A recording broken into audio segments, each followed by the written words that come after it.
J'ai choisi comme un sous-thème « Faites ce qu'il vous dira ».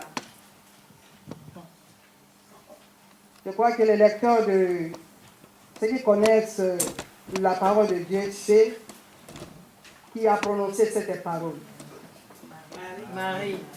Amen. Amen. Notre sous-thème c'est « Faites ce qu'il vous dira » et nous allons directement dans Jean 2. L'évangile de Jean, chapitre 2.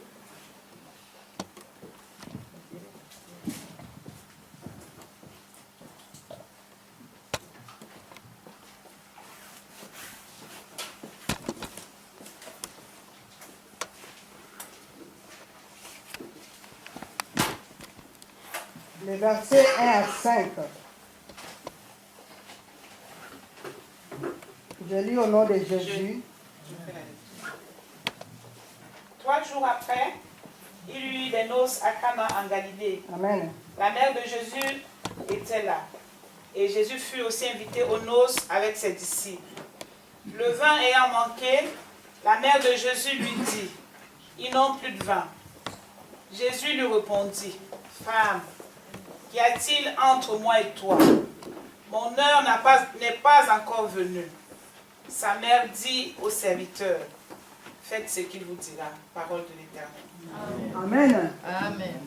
Nous voyons que dans ce verset 5, là où Marie dit au serviteur, « Faites ce qu'il vous dira. » Bien aimé, pour comprendre pourquoi Marie, la mère de Jésus, a eu la pensée de dire à cette fête des noces qu'il manquait du vin, parce que normalement dans une fête, s'il n'y a pas de vin, bien aimé, automatiquement la fête n'a plus l'allure, une bonne allure. Autrement, la fête devrait s'arrêter. Alors, il manquait du vin. Donc, l'ambiance aussi devrait être arrêtée. Alors, Marie, la mère de Jésus, a constaté qu'elle ne voulait pas voir l'ambiance s'arrêter au cours du chemin. Alors, elle a dit au serviteur, « Vous allez faire ce que Jésus vous dira. » Alors, pour développer pourquoi Marie a dit cette parole,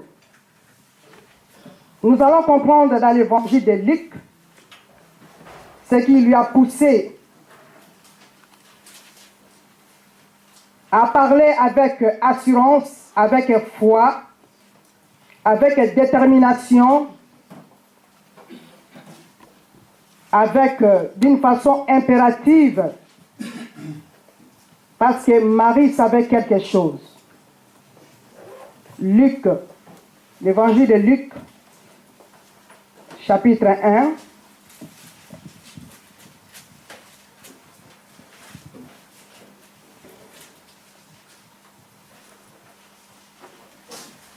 Versets 28 à 30.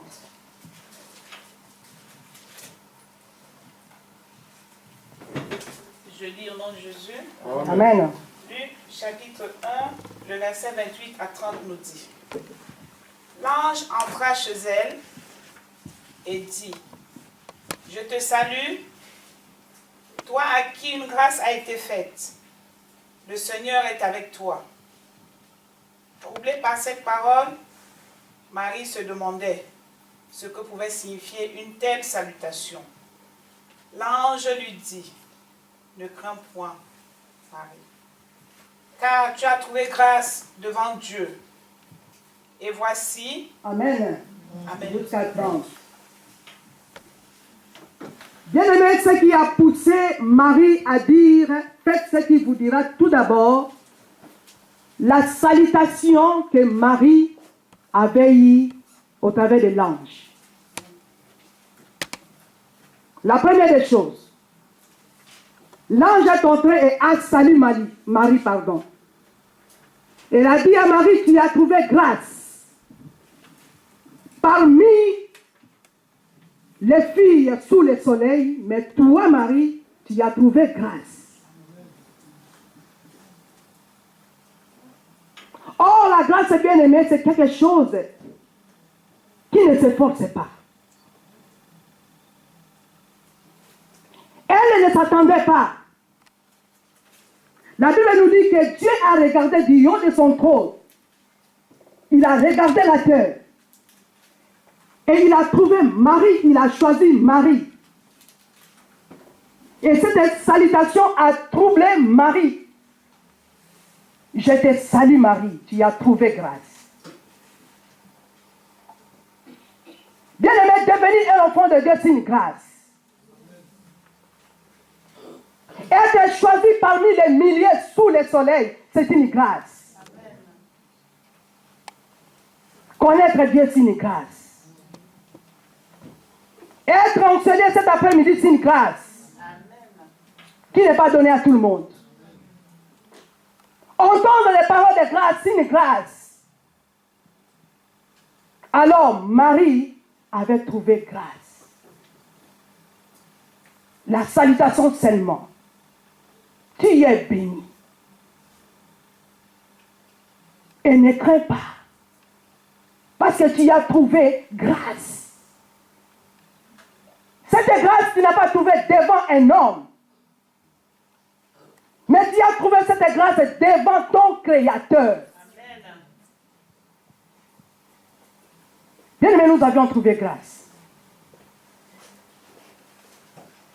C'est pour cela qu'on est enfant de Dieu. À tous qui l'ont reçu, il les a donné le pouvoir de devenir enfants de Dieu. Amen. Bien aimé, c'est une grâce. La deuxième chose, toujours dans l'évangile de Luc,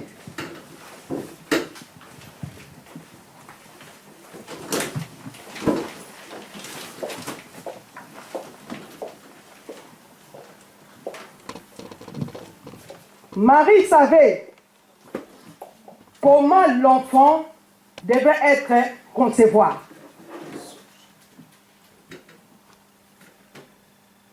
La conception de cet enfant, l'ange lui a parlé.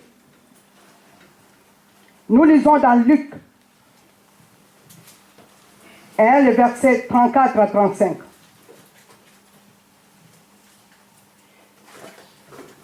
Je lis au nom de Jésus. Amen.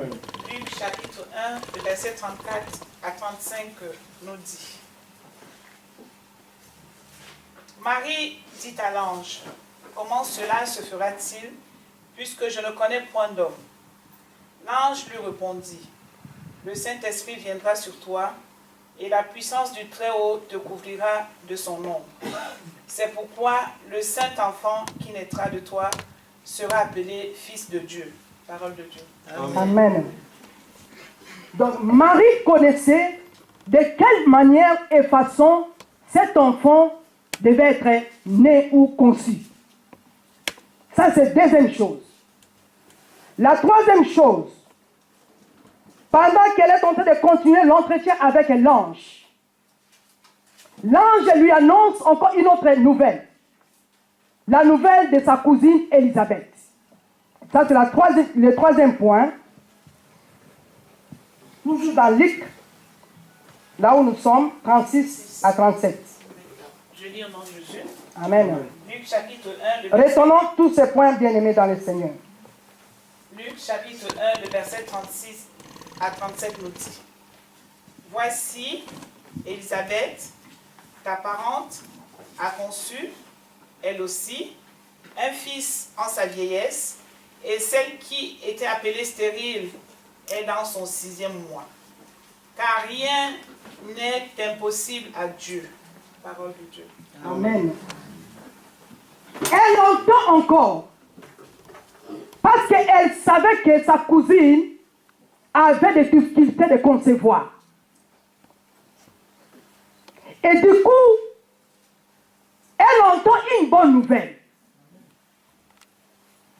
Que voilà, comme tu es là, je t'annonce pour toi-même. Et je vais te dire, pour pour ta cousine Élisabeth.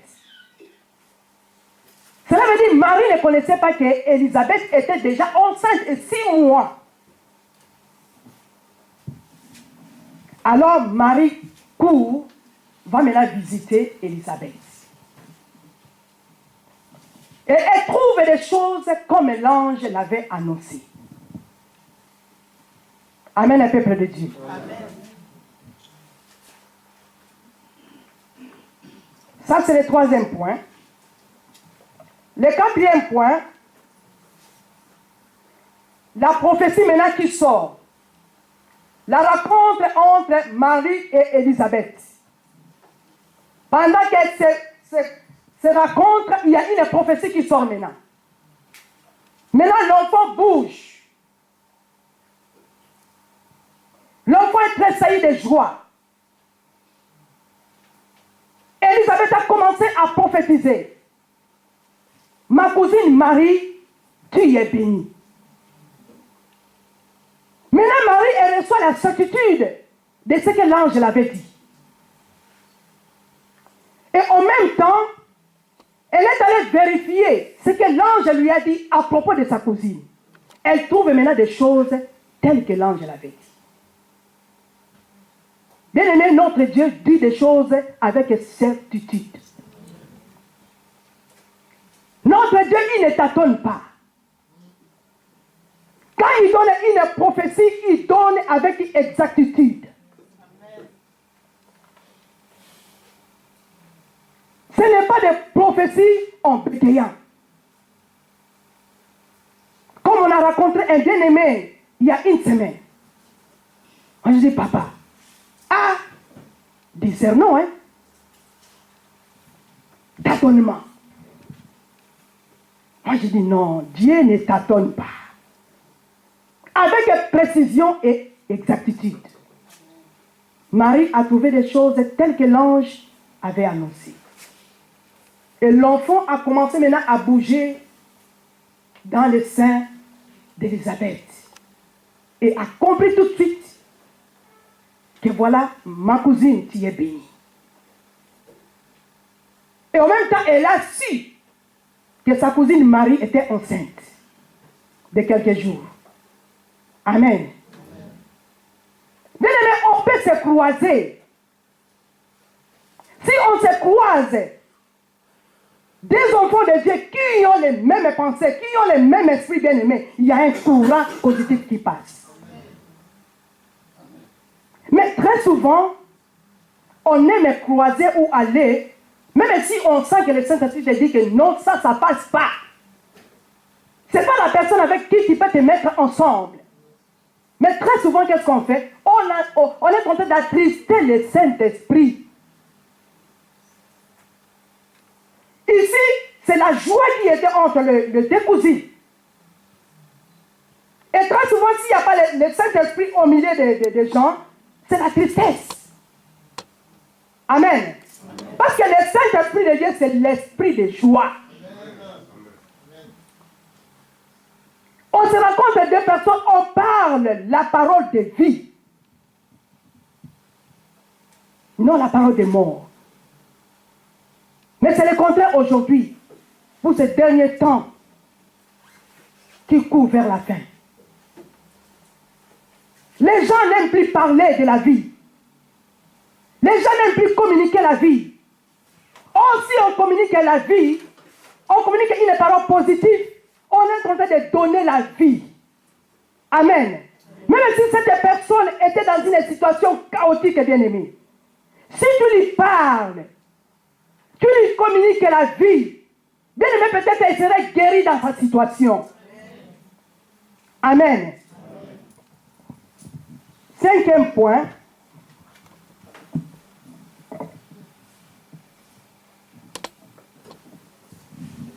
Les anges qui annoncent maintenant la naissance. Ils étaient descendus du ciel. Et à la naissance maintenant, Marie voit un événement encore. Elle voit les mages qui sont venus adorer l'enfant. Tout ça, elle est en train d'admirer Elle est en train de remarquer. Elle est en train peut-être de se poser des questions. Mais c'est quoi au juste cet enfant? Parce qu'à ce moment, Jésus n'était pas encore né. Mais elle continue de vivre des merveilles. Elle continue de raconter des merveilles. Nous lisons dans Luc 2.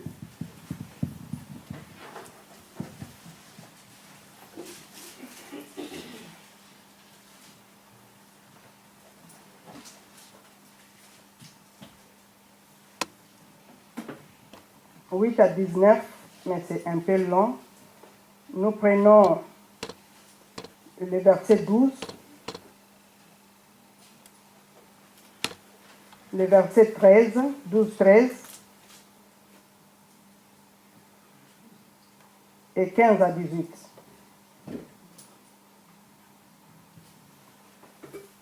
Je lis au nom de Jésus. Amen. Luc chapitre 2, le verset 12 à 13 nous dit.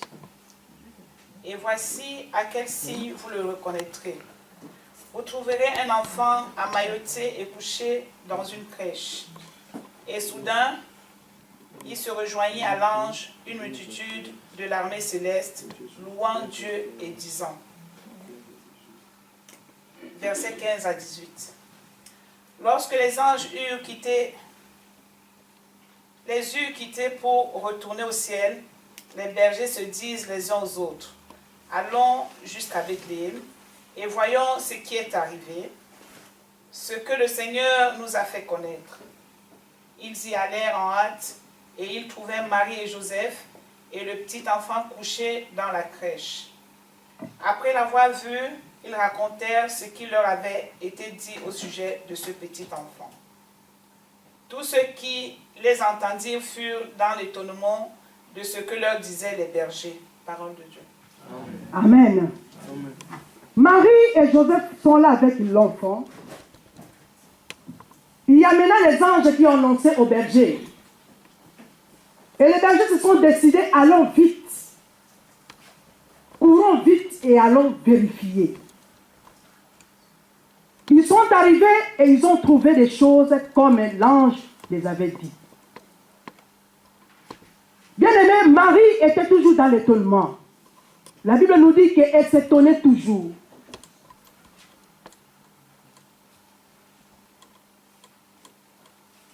Bien aimé, tu peux t'étonner de ce que Dieu est en train de te parler.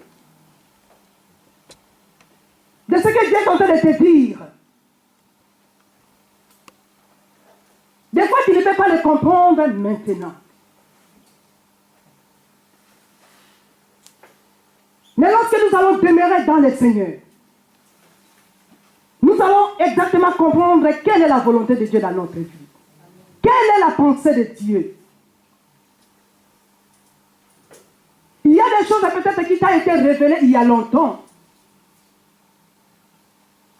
Mais peut-être tu les as laissées passer simplement comme ça, sans les prendre en considération. Il y a peut-être une réponse que le Seigneur t'a répondu. Au travers peut-être de sa parole. Au travers peut-être de tes songes. Mais tu les as passés comme ça. Peut-être que cette chose, à cette époque, c'était pour toi une bénédiction et véritable. Alors ils sont allés, ils ont annoncé à Marie. Et Marie, la Bible nous dit, elle repassait toutes ces choses dans son cœur. Cela veut dire, je crois, qu'elle s'est posé des questions en tant que mère. Mais quel est réellement cet enfant? Amen, le peuple de Dieu. Tu peux aussi te poser aussi les questions.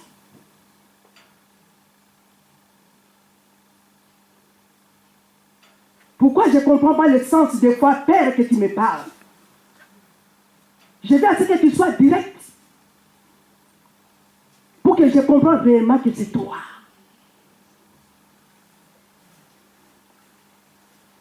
à ce que tu descends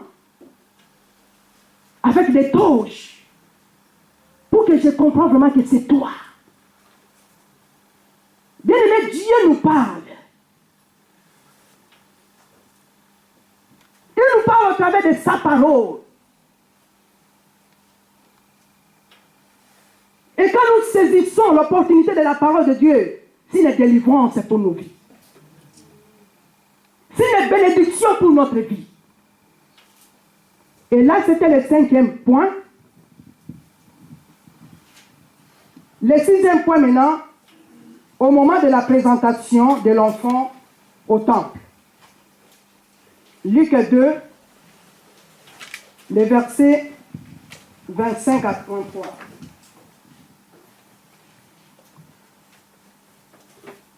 Je lis au nom de Jésus. Amen. Amen. Luc chapitre 2, le verset 25 à 33 nous dit. Et voici, il y avait à Jérusalem un homme appelé Siméon. Cet homme était juste et pieux. Il attendait la consolation d'Israël et l'Esprit Saint était sur lui.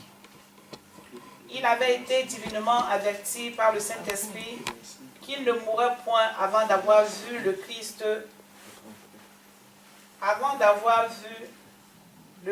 du Seigneur. Il vint au temple, poussé par l'Esprit, et comme les parents apportaient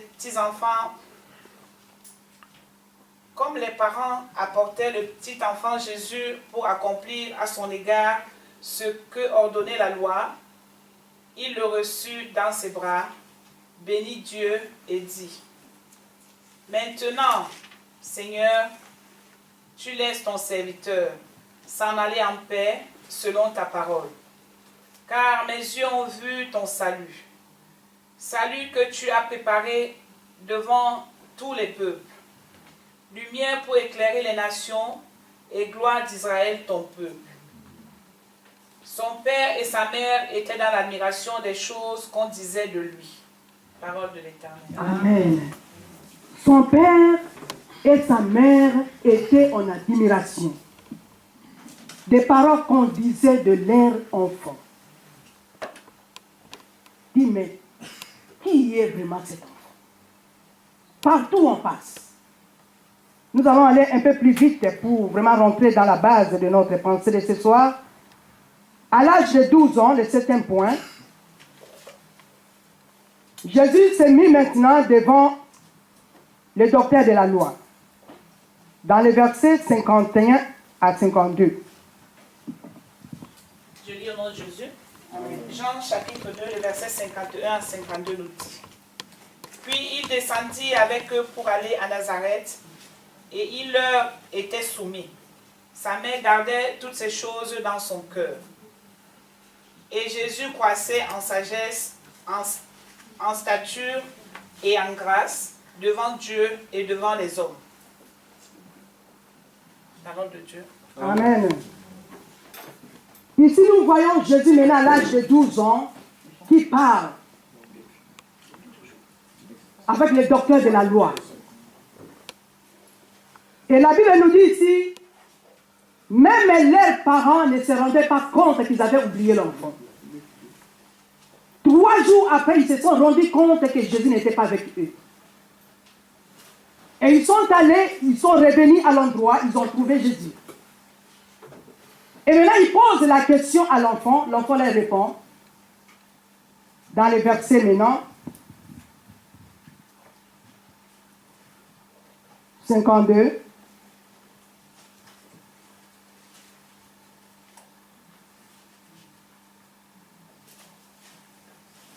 De quel chapitre? Chapitre 2. C'est ce que je viens de lire. Non, la réponse là, c'est dans les versets 49. Là où Jésus leur répond. C'est le verset 49. Je lis au nom de Jésus. Veuillez m'excuser. Luc chapitre 2, le verset 49 nous dit. Il leur dit: Pourquoi me cherchez-vous? Ne savez-vous pas qu'il faut que je m'occupe des affaires de mon Père? Parole de Dieu. Amen. Ne savez-vous pas, il faut que je m'occupe des affaires de mon père. Je crois que c'était une réponse perturbante pour même les parents. Les affaires. Un enfant de 12 ans, quelle affaire? Amen, le peuple de Dieu. Amen. Des fois, on peut minimiser les enfants de 12 ans, mais lorsqu'il a l'esprit de Dieu bien-aimé, il peut parler des choses qui peuvent nous étonner. Amen. C'est pour cela, dans d'autres assemblées, il y a, vous voyez, des grands hommes avancés en âge, mais il y a un enfant qui les conduit. Très souvent, c'est pour les briser. Pour leur donner la notion de l'humilité. Alors, quelle affaire? Un enfant de 12 ans, il nous parle des affaires. Quelle affaire?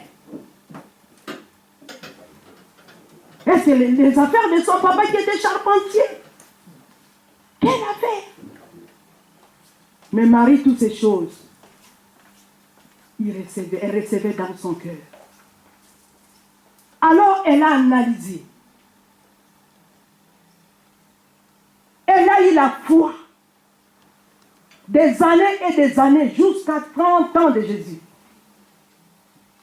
Et maintenant, il commence le ministère. Et il se retrouve invité dans une fête. Et dans cette fête, il n'y avait plus de vin. Alors Marie connaissait son enfant, son fils.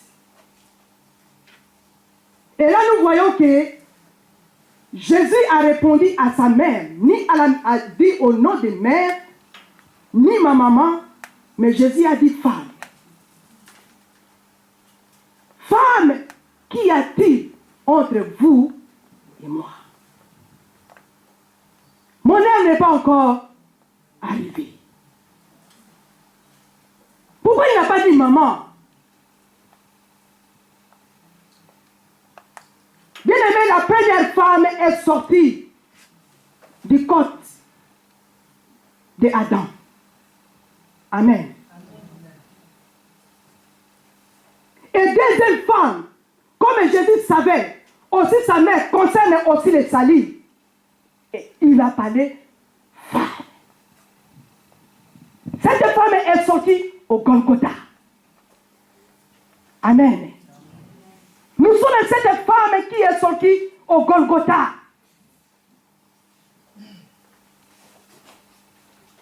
Je crois que le Saint-Esprit de Dieu a expliqué clairement Marie après.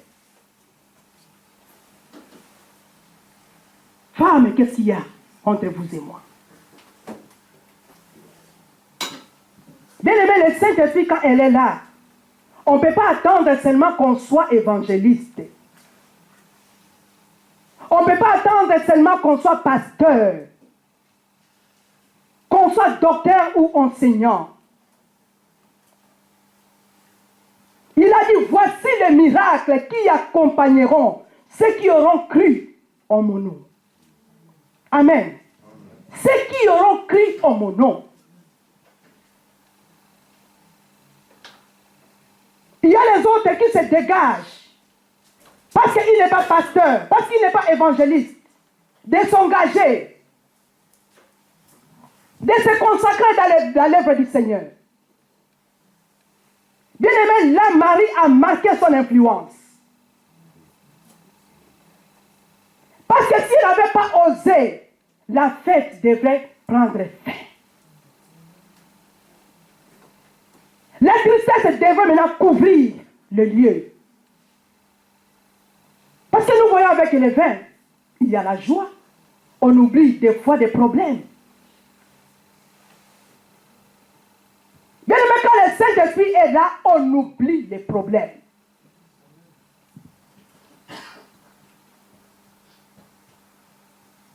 Si nous l'avons, en tant que disciples, en tant qu'enfants de Dieu, Marie a eu de l'assurance à ordonner aux serviteurs, faites ce qu'il vous dira. Bien aimé, si on a la confiance de la parole de Dieu, si on a saisi l'occasion de la volonté de Dieu dans notre vie, si on a compris qu'on a eu la grâce, bien aimé, on peut ordonner. Amen. On peut ordonner. Ordonner à quoi? À des situations. Ordonner à des problèmes. Ordonner à des montagnes qui s'élèvent devant nous. Des maladies qui s'élèvent devant nous. Physiques et spirituelles. Les ordonner. Marie a dit, faites ce qu'il vous dira. Parce qu'elle avait cette confiance, cette assurance. Ce que j'ai entendu de cet enfant, non. Il est une autre personne. Amen.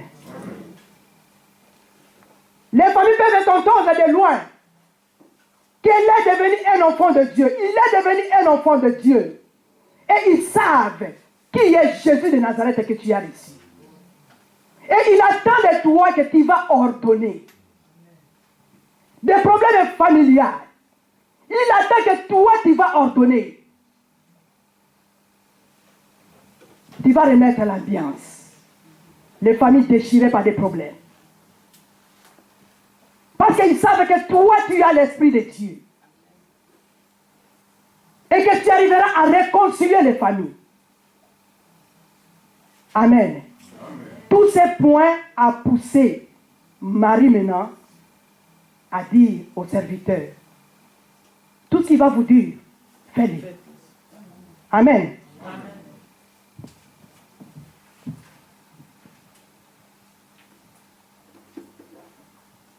Alors, d'après tout ce que j'ai choisi là, j'ai défini maintenant l'influence comme ça.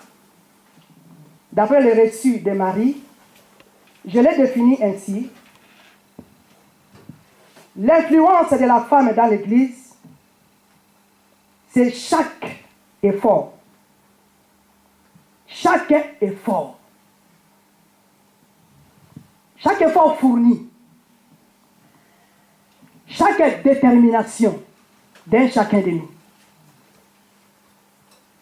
Chaque contribution physique, financière, spirituelle. Chaque volonté pour l'avancement du royaume. Parce que influencer, c'est faire avancer. Et cette femme, c'est l'Église. C'est vous et moi. Comment allons-nous avancer le royaume? L'ennemi est en train de s'avancer, bien-aimé. L'apostasie est rentrée dans l'Église. Et comment la femme va influencer l'Église? Bien-aimé, ton effort, ta détermination, ta contribution financière, physique, matérielle, va avancer le royaume. Amen. Amen. Je crois que le Saint-Esprit parle à quelqu'un ici. Amen.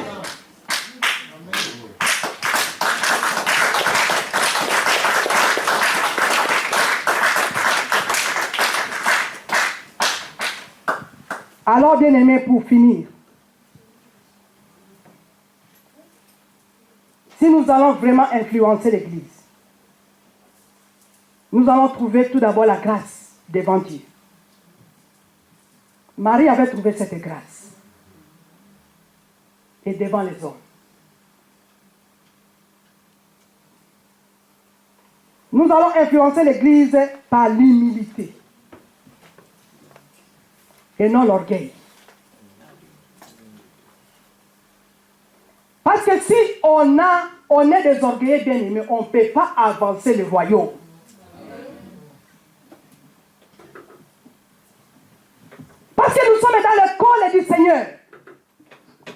faut être humble, nous humilier pour apprendre de Dieu. Les instructions de Dieu. Parce que sa parole, des fois, nous répond. Il nous corrige. Il nous exhorte. Mais il faut que nous soyons humbles. En cela, nous allons influencer l'Église. Nous allons également influencer l'Église par la douceur et non la colère. Bien aimé, la colère, notre colère ne peut pas accomplir la volonté de Dieu.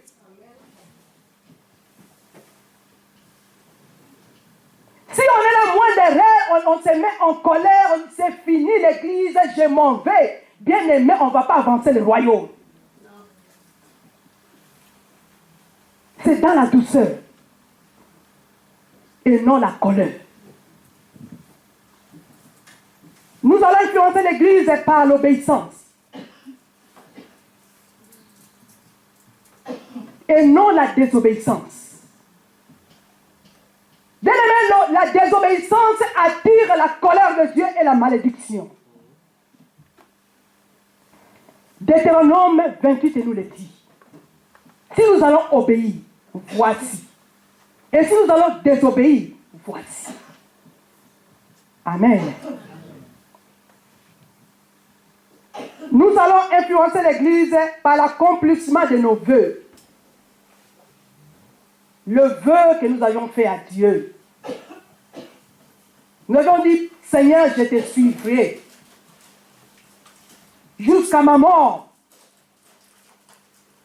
Je vais contribuer en respectant nos vœux, mais non la négligence. Amen. Amen. Si la négligence est la bien-aimée, il est difficile que nous influençons l'Église. Nous influençons aussi l'Église par notre accoutrement, la façon de nous habiller. Là, nous parlons pour nous les femmes. La façon de nous habiller. Bien aimé, j'ai une sœur dans mon quartier. Je ne sais pas si elle est encore toujours. Elle est une branhamiste. Sa façon de s'habiller, même si on ne te prêche pas, c'est seulement sa façon de s'habiller. Ça te dit. J'aimerais bien être comme elle. En cela, nous allons influencer l'Église. Nous habiller comme il faut. On venait devant Dieu. Parce que l'Église va nous connaître qui nous sommes. Le monde va nous connaître qui nous sommes. Notre façon de nous habiller.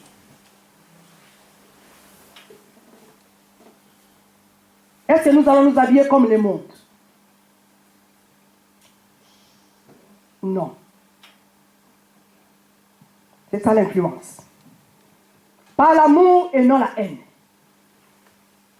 Si nous avons bien aimé l'amour, nous allons influencer l'Église. Et aussi, le dernier point, la libéralité. Amen. Si nous allons avoir l'esprit de libéralité, donner sans mesure, amen, pour avancer le royaume. Bien-aimé, c'est ça. L'influence de la femme dans l'Église. Nous devons influencer l'Église. Et je crois que nous avions suivi qu'est-ce qui a poussé Marie à avoir la détermination, l'assurance de cette phrase, faites ce qu'il vous dira.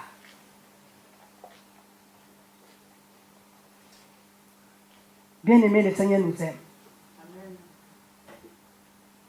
Et je crois que la parole de ce soir est venue pour vous et moi.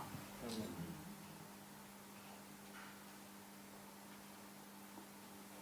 Dieu compte sur vous et sur moi. Pour avancer son royaume, Jésus revient bientôt.